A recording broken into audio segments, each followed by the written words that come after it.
Hey gearheads, and welcome to Garage Talk. I'm Corey and I have two American market 9th generation midsize sedans. I have the future represented by the 2025 Toyota Camry, a vehicle I already have an extensive tour of, and the past, the now discontinued 2024 Chevrolet Malibu. Why does Camry soldier on and Malibu linger on the vine? In this video, perhaps we can help answer that question, or maybe even muddy the waters even more. Stay tuned.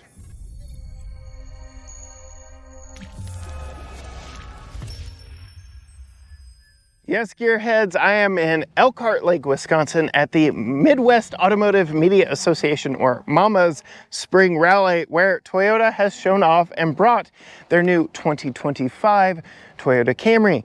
This is the 9th generation of the platform. Some quick level setting here. We have a 2.5 liter hybrid 4-cylinder powertrain in this one. We have an electronically controlled CVT on this one. And then we've got all the modern amenities in this. And then we have my rental car for this experience. And we'll get into that whole rental car business here in just a little bit. But this is a loaded, shy of a panoramic sunroof, 2LT, the top trim that they offer for 2024. And this has got quite a bit of stuff in it too, but it compares just a little bit differently to the sales leader of the Toyota Camry. We have a 1.5 liter turbocharged 4-cylinder, no hybrid, mated to a continuously variable transmission, only powering the front wheels. So there is a big indicator of some of the major differences in the powertrain alone. But I can already hear your keyboards going crazy. Yes, this is a 2025 model. It is brand new. It is the sales leader. It's the one that everybody thinks of when they think of American midsize sedans or an American market midsize sedan. This is a rental car queen right here. Chevy sells over 100,000 of these every single year, but a lot of that is to rental car companies. In fact, this one came from Hertz, not sponsored. And I was actually surprised when I saw it at the airport because it is in the brand new for 24 color. It is the top trim of the 2LT. But this platform hasn't seen any major love or attention since its introduction in 2016. We got a slight visual refresh to the front, but Chevy has slowly been decontenting the Malibu line in preparation for its discontinuation. I guess it should be of no surprise to anyone that they announced that they're discontinuing it, but selling over 100,000 of them every single year kind of makes you wonder, were they really selling that many exclusively to car rental agencies, or were you out there buying them? Now, yes, there is 9 years separating these two vehicles. Again, 2025 model, 2024, but last introduced in 2016. So it is definitely an aging platform. This is the sales leader. Again, Chevy wasn't doing anything too bad with theirs, but here you can see we have the XSE trim, which is a fairly nice spec. All told, I am really liking the design of this one. We get the sporty front fascia, we get the air canards up front, we get slightly different wheels than what I saw on the black one that I already have here on the channel. I like these two. I liked those a whole lot better. But very interesting, these low profile Bridgestone Turanza tires that are on a hybrid. This is still a hybrid model. And we're actually going to peek in here to 3540 R19 Bridgestone Turanza tires, and a very nice look with that contrasting black roof. Again, going to that sporty nature of this vehicle. And as we move around to the back, you get a little bit of contrast with the black on Camry across the back of the trunk. No dual side exit exhausts on this one, but you can definitely see there is a place for it back there. With Malibu, I will be honest, I secretly kind of wanted one of these when they first came out. I remember when they teased them, Keep in mind, I drive a 2013 Chevy Cruze Eco, so this was definitely a size upgrade if I chose to do so, but we did get a slight facial refresh, mid-cycle refresh on this one. It's a nice look. This is, again, a 2LT, which is the new de facto top trim. The Premier trim is gone. The 2-liter turbo is gone. 9-speed automatic is gone. Like I said, Chevy has been slowly decontenting this vehicle, getting ready for its eventual demise. As we come around to the side, this is what really struck me and let me know that I had a top trim when I was shopping the Hertz lot at the O'Hare Airport. You can see we've got these Continental Pro Contact tires wrapped around these very nice, very elegant wheels. So definitely leaning more towards the elegant side. This would compare maybe more against an XLE versus an XSE, but you can see it is still a nice comparison because two midsize vehicles. I'm looking, we've got two 4540 R19s. So yes, they are still both 19-inch wheels. So Chevy is following the formula correctly. As we pull around to the side, we get this kind of sleek fastback look. Again, I remember when they teased this vehicle, this angle back here, this is what really got my attention. It made me think of Audi S7, is that the right one? A7 with its sloping rear tail. I thought Chevy designers were really being bold and different with the back end on this vehicle, and I applauded them for it. Unfortunately, it doesn't seem to have made a lot of difference because here I am talking about the discontinuation of this model. Now, I joked when I started this about muddying the waters about why the Malibu is going away and why the Camry continues, because one of my chief complaints with the Camry comes when you actually get inside. These doors feel very light, which is a good thing, but we're gonna go ahead and climb in and close it. And it just feels a little cheap to me. Now, it is very possible this is still a pre-production, but I don't know, it is not the solid thunk that we get in the Chevy. Coming to the Chevy, you can see we've got push button proximity, but let's get in, do a door close test and see. Yeah, this just seems a little more solid.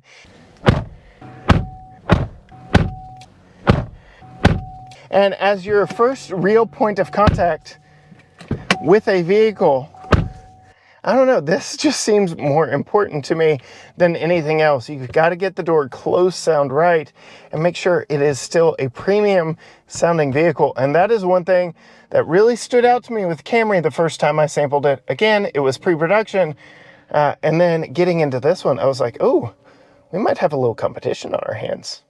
All right, what I'm not gonna do here is compare these head to head because it is not a fair fight. Again, there are 9 years difference between these two, but it is very interesting. Some of the luxurious tech items that we still find here in this 24 Malibu that again was designed and engineered for the 2016 model year.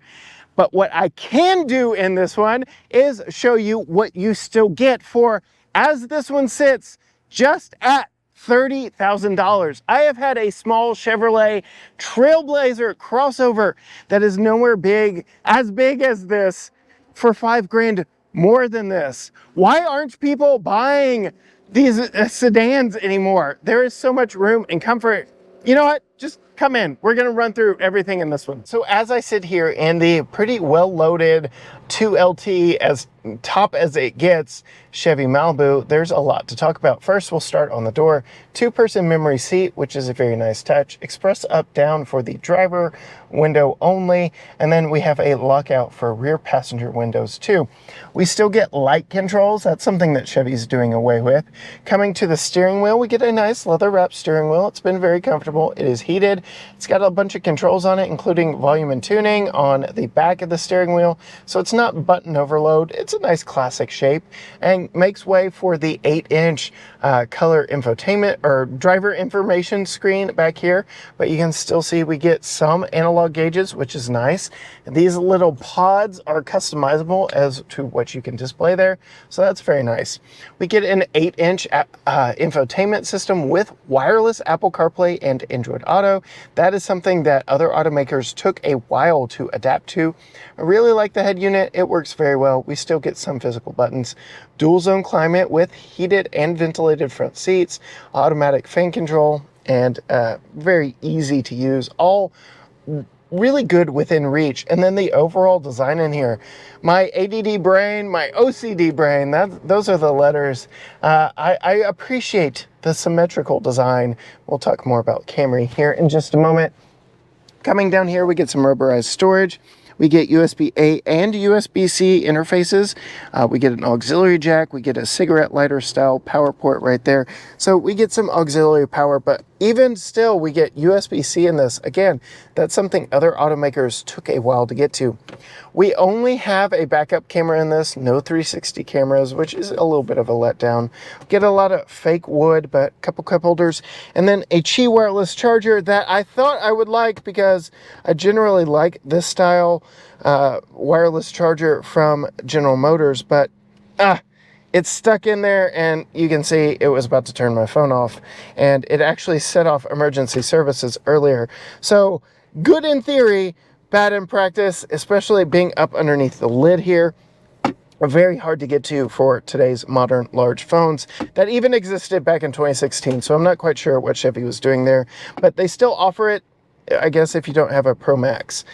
Fairly nice. You can see my rental agreement. Fairly nice center console right here. Nothing too spectacular. Decent glove box. It is, yeah, it's stamped, but not lined with felt. We've got a Bose sound system. Some storage in the door that I really like. These are heated and ventilated seats like I already talked about. But I can tell you from a long drive to Wisconsin from Chicago, it's a little firm on the booty. About 30 minutes into my drive, I was ready to get out of this seat. Whether or not my drive home is the same, or if it's just because I've been on an airplane all day, it was a 12-hour travel day for me, that's yet to be seen, but we'll get to see when I drive home. You won't, but I will. No sunroof in this one, but for just over $1,000, you can opt for a panoramic sunroof. So there is still an option even here in this trim, but I've got plenty of room. I'm very comfortable up here. And then let's go see what's in the front of the Camry before we climb into the back of both, because again, the back seat is why you buy a midsize sedan over a compact crossover, right? All right, we only come to the Camry to talk about just how feature-laden that Malibu is over there, and some of the things I like perhaps a little bit better in that one. Of course, this has got all the red interior, which is nice, but we've got express down. Do we have express up? We do. Is it on all four? Express down. Is it express up? We do. So again, point to the modern vehicle. We've got a tilt telescoping steering wheel. This has got Toyota Safety Sense 3.0, full digital gauge cluster in this one. I'll go ahead and show you here. Move the steering wheel just a little bit, but full digital 12.3-inch gauge cluster. So that compares a little bit better than the 8-inch there. 12.3-inch wireless Apple CarPlay, Android Auto, all that stuff, but an asymmetrical design in here. Toyota has had an asymmetrical design for the Camry for a while. I guess if you like it, you like it, but I don't like all the gloss black plastic. That's really my only critique. And yes, my OCD gets in a little bit, but I do like heated and ventilated front seats in this one too. So again, showing just how feature-packed that is. And these, remember where they were set, the Chevys do not. Qi wireless charger, that's easy to get to. But again, USB-A. We're in a 2025 model. This is the interface with the infotainment system if you aren't doing a wireless connection. So that is something, again, USB-C, very modern, very up-to-date in an old platform. USB-A. We do get USB-C chargers and lots of storage here. We've got different drive modes. And then let's see here, where's the button? A larger center console here in this one. I've got plenty of room, even with the large panoramic roof. But now let's compare the back seats. I'm actually going to start in the back seat of here, sitting behind myself at 5'10", and see what's sitting behind myself in the Malibu is like versus the Camry. All right, moment of truth. This is why midsize sedans are still popular, despite what many people say. This is sitting behind myself at 5'10". I've got plenty of room. I've got a couple air vents back here. I've got a USB-A and a USB-C power port here underneath the little covers. I've got mat pockets, a little bit of storage in the door. No sunshades in this one to speak of, but yeah, overall, generally fairly comfortable. And then the Toyota thing. I don't know why this is like Camry 4Runner so prevalent. I guess it's in their Japanese made vehicles, but yeah, this, not so much a fan of how it flops all the way down. Moment of truth for Malibu. You can see we have the wheat interior. I intentionally left that to show you how easy it is to clean up. That is from my suitcase when I got in at the airport, but similar design style to the back doors back here. Let's sit behind myself. Oh yeah, plenty of room back here. Couple air vents, power port, and a household style plug back here. So a little more modern amenities back in the Malibu. A couple of mat pockets, a little bit of storage in the door, grab handle. I like it very much back here.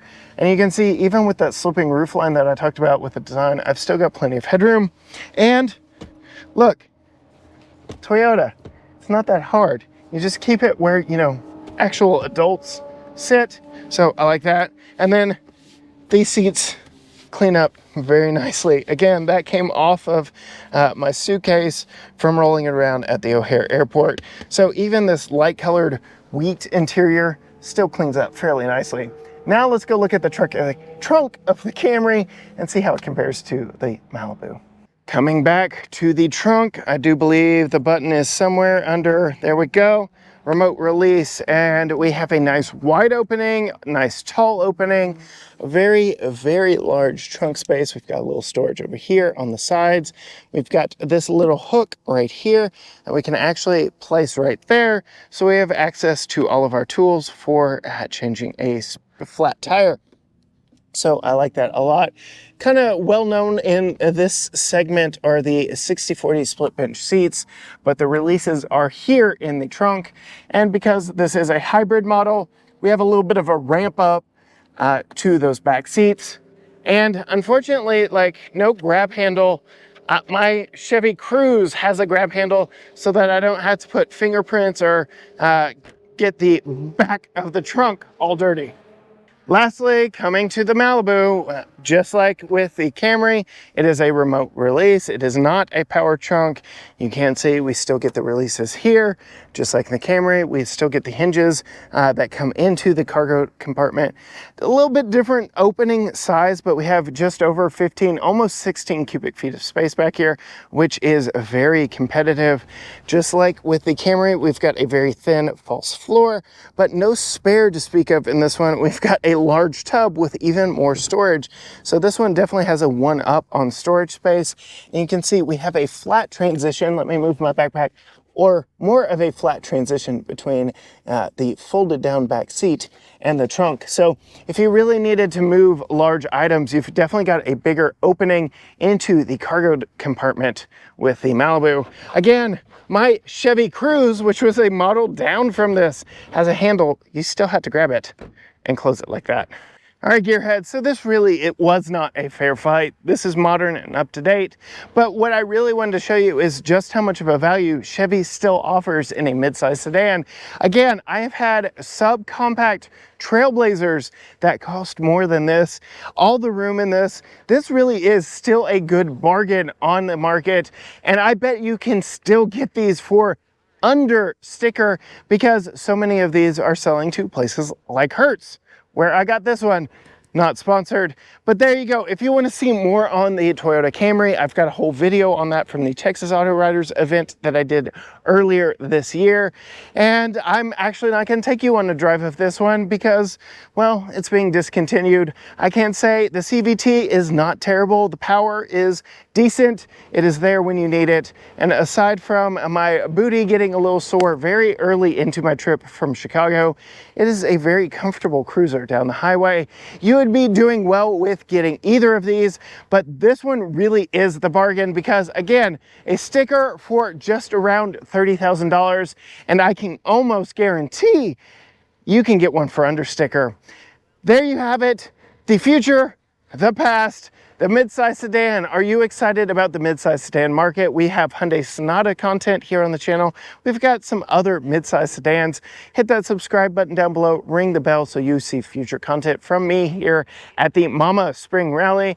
Find us on all social media platforms, Facebook, Instagram, X, TikTok, Threads, YouTube, everything at GT Garage Talk, or you can go to gtgaragetalk.com. But as for me, with the future and the past, until next time, gearheads, bye.